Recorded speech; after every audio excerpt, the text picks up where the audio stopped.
सकाळ सकाळी मस्त अशी देवपूजा करून घेतली आणि त्यानंतर आज मला बऱ्याच दिवसातून बनवायचे होते कांदे पोहे, कारण बरेच महिने झाले, जवळजवळ मी 1-2 महिने तरी झाले मी कांदे पोहे आज घरात बनवले नव्हते आणि काव्याला खायचे होते कांदे पोहे. तशी तर दोन्ही मुलं आज घरात होती आणि काव्याचे पप्पा पण लवकर येणार होते, कारण आम्हाला जायचं होतं बाहेर, म्हणून मग मी कांदे पोहेच बनवायला घेतलेले नाश्त्यामध्ये, कारण टिफिनचे वगैरे काय आज इतकी काही भानगड नव्हती.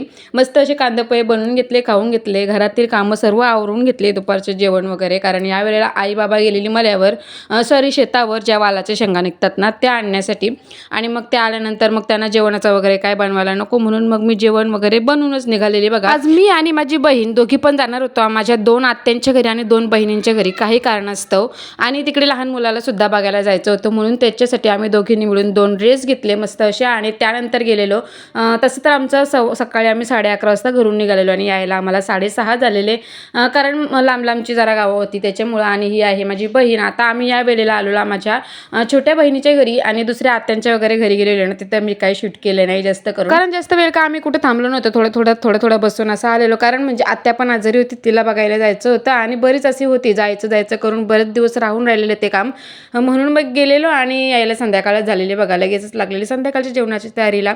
चला तर मग मी व्हिडिओ इथे सेंड करते, भेटू नेक्स्ट व्हिडिओमध्ये, तोपर्यंत काळजी घ्या, मस्त राहा, बाय बाय.